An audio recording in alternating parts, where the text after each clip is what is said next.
हमारे YouTube channel में आप सभी का स्वागत है और आप सभी को मेरी तरफ से जय श्री राम। अभी तक के वीडियो में हमने 170 दोहे पूरे कर लिए हैं और जो आगे के दोहे हैं वो हम इस वीडियो में पढ़ेंगे। और हम जो भी वीडियो आपके लिए बना रहे हैं उसको बीच में मत छोड़िए, उसको पूरा देखिए, समझिए और फिर हमको बताइए कि आपको पढ़ी हुई हमारी रामचरितमानस कैसी लग रही है और फिर हमारे चैनल को सब्सक्राइब कीजिए। तो चलिए हम आगे के दोहे अब पढ़ेंगे। राजा के उपरोहित हरि ले गयो बहोरी ले राकेश गिर खो महू माया कर मत बोर। इसका मतलब है फिर वह राजा के पुरोहित को उठा ले गया और माया से उसकी बुद्धि को भ्रम में डालकर उसने अपने पहाड़ की खो में ला रखा। आप बिरच पुरोहित रूपा पर जायते सेज अनुपा जागो नृपन भय बिहाना देख भवन अतिर माना। अर्थात वह आप पुरोहित का रूप बनाकर उसके सुंदर सेज पर जा लेटा। राजा सवेरा होने से पहले ही जागा और अपना घर देखकर उसे बड़ा ही आश्चर्य हुआ। मुनि महिमा मन महु अनुमानी उठे गवई जेव जान नरानी कानन गयो बाज चलते ही पुर नर नारी न जान के ही। मतलब मन में मुनि की महिमा का अनुमान करके वह धीरे से उठा जिसमें रानी न जान पावे। फिर उसी घोड़ी पर चढ़कर वह वन को चला गया। नगर के किसी भी स्त्री पुरुष ने नहीं जाना। गए जामजुग भूपति आवा घर घर उत्सव बाज बधावा। उपरोतहित देख जब राजा चकित बिलोक सुमर सोई काजा। यानी दोपहर बीत जाने पर जब राजा आया घर घर उत्सव होने लगे, बधावा बजने लगे। सब जब राजा ने पुरोहित को देखा तब वह अपने उसी कार्य का स्मरण करके उसे आश्चर्य से देखने लगा। जुग समरपई गए दिन तीनी कपटी मुनि पद रह मतलीनी। समय जान उपरोहित आवा नृपई मते सब कहीं समझावा। मतलब राजा को 3 दिन युग के समान बीते, उसकी बुद्धि कपटी मुनि के चरणों में लगी रही। निश्चित समय जानकर पुरोहित बना हुआ राक्षस आया और राजा के साथ की हुई गुप्त सलाह के अनुसार उसने अपने सब विचार उसे समझाकर कह दिए। नृप हर्ष पहचान गुरु ब्रह्मस रहा न चेत बरे तुरत सत सहस बर विप्र कुटुंब समेत।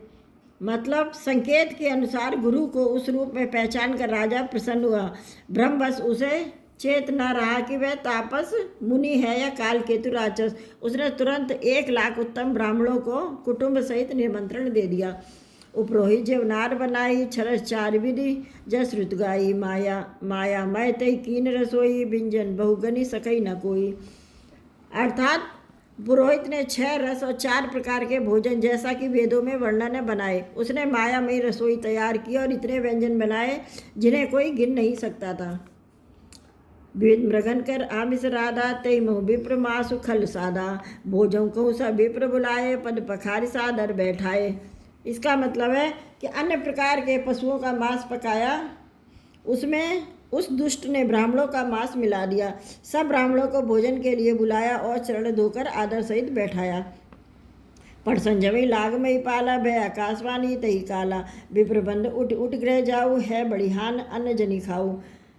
मतलब जो ही राजा भोजन परोसने लगा उसी काल के तुकृत आकाशवाणी हुई कि हे ब्राह्मण उठ कर अपने घर जाओ, यह अन्न मत खाओ, इसके खाने से बड़ी हानि है। भयो रसोई भूसुर मासु तब दुज उठे मोह मानी विश्वासु भूप विकल मत मोह बुलानी भावी असन आव मुखवानी।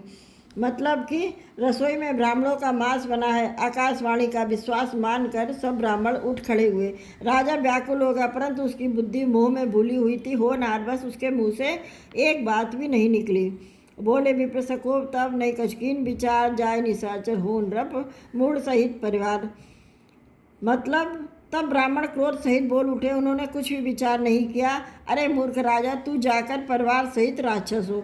छत्रबंधु तय विप्र बोलाई खा ले लिए सहित समुदाय ईश्वर राखा धर्म हमारा ये हिस्से समेत परिवारा।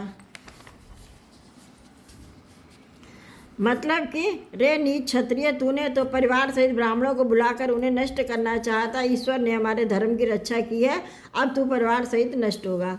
संबत मध्य नास्त हूँ जलदाता न रही नकल को नृप सुनिश्राप विकल अति त्रासा भय बहुरी बर गिरा आकाशा।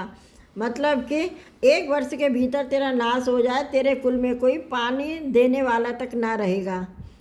साफ सुनकर राजा भय के मारे अत्यंत व्याकुल हो गया। फिर सुंदर आकाशवाणी हुई, विप्रो श्राप विचारी न दीना, नहीं अपराध भूप कह चुकीना। चकित विप्र सब सुनी न वाणी, भूप गयो जय भोजन खानी। अर्थात हे ब्राह्मणों, तुमने विचार कर श्राप नहीं दिया, राजा ने कुछ भी अपराध नहीं किया है। आकाशवाणी सुनकर सब ब्राह्मण चकित हो गए। तब राजा वहाँ गया जहाँ भोजन बनाता। तहन असन नहीं विप्र सुआरा, फिर राव मन सोच अपारा। सब प्रसंग मुनि सुरन सुनाई, त्रसित परेव अवनी अकुलाई। अर्थात देखा तो वहाँ न भोजन था न रसोईया ब्राह्मण ही था। तब राजा मन में अपार चिंता करता हुआ लौटा। उसने ब्राह्मणों को सब वृत्तांत सुनाया और बड़ा ही भयभीत और व्याकुल होकर वह पृथ्वी पर गिर पड़ा। भूपत भावी मिटई नहीं, जतप न दूषण तोर, किए अन्यथा होई नहीं, विप्रसाप अति घोर। इसका मतलब है कि हे राजन, यद्यपि तुम्हारा दोष नहीं है तो भी होनहार नहीं मिटता है। ब्राह्मणों का श्राप बहुत ही भयानक होता है, यह किसी तरह से टाले नहीं टल सकता है। अस कहीं समय देव सिधाए, समाचार पुर लोगन पाए, सोचन दूषण देव देही, बिरचत हंस का किए जेही। अर्थात ऐसा कहकर सब ब्राह्मण चले गए। नगरवासियों ने जब समाचार पाया तो वे चिंता करने और विधाता को दोष देने लगे, जिसने हंस बनाते बनाते कौवा कर दिया। ऐसे पुण्यात्मा राजा को देवता बनाना चाहिए था, सो राक्षस बना दिया। उपरोहित ही भवन पहुँचाई, असुर तापसई खबर जनाई, तेई खल जहते पत्र पठाए, सज सज सेन भूप शब्दाए। मतलब कि पुरोहित को उसके घर पहुंचाकर असुर यानी कालकेतु ने कपटी तपस्वी को खबर दी। उस दुष्ट ने जहाँ जहाँ पत्र भेजे थे, जिससे सब बैरी राजा सेना सजा सजा कर चढ़ दौड़े। घेरन नगर निशान बजाए, विविध भात नित होई लड़ाई, जूझे सकल सुबट करी करनी, बंधु समेत परे नृप धरनी।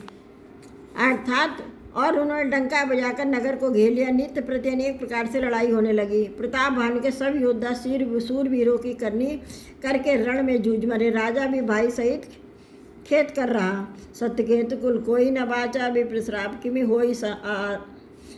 होई असाचा, रिप जित समृप नगर बसाई, निजपुर गबने जय जुस पाई। सत्यकेतु कुल को न बाचा, विप्र श्राप किमि होई असाचा, रिप जित समृप नगर बसाई, निजपुर गबने जय जुस पाई। इसका मतलब है कि सत्यकेतु के कुल में कोई नहीं बचा। ब्राह्मणों का शाप झूठा कैसे हो सकता था। शत्रु को जीत कर नगर को फिर से बसाकर सब राजा विजय और यश पाकर अपने अपने नगर को चले गए। भरद्वाज सुनि जाहि सब होई, विधाता बाम धूर मेर सम जनक जम, ताई ब्याल समदाम। मतलब याकलव्य जी कहते हैं कि हे भरद्वाज सुनो, विधाता जब जिसके विपरीत होते हैं तब उसके लिए धूल सुमेर पर्वत के समान भारी और कुचल डालने वाली, पिता यम के समान काल रूप और रस्सी सांप के समान काट खाने वाली हो जाती है। काल पाई मुनि सोनी सोई राजा, भयो निशाचर सही समाजा, दस्य ताई 20 भुज दंडा, रावण नाम वीर बरिबंडा। अर्थात हे मुनि सुनो, समय पाकर वही राजा परिवार सहित रावण नाम का राक्षस हुआ। उसके 10 सिर और 20 भुजाएं थी और वह बड़ा ही प्रचंड सूरवीर था। भूपनुज अरिमर्दन नामा, भयो सुकुंभकरण बलधामा, सचिव जुरा धर्म रुचि, जासु भयो विमात्र बंधु लखतासु। इसका मतलब है कि अरिमर्दन नामक जो राजा का छोटा भाई था वह बल का धाम कुंभकर्ण हुआ, और उसका जो मंत्री था जिसका नाम धर्म रुचि था वह रावण का सौतेला छोटा भाई हुआ। नाम विभीषण जय जग जाना, विष्णु भगत विज्ञान निधाना, रहे जे सुत सेवक नपकेरे, भय निशाचर गोर घनेरे।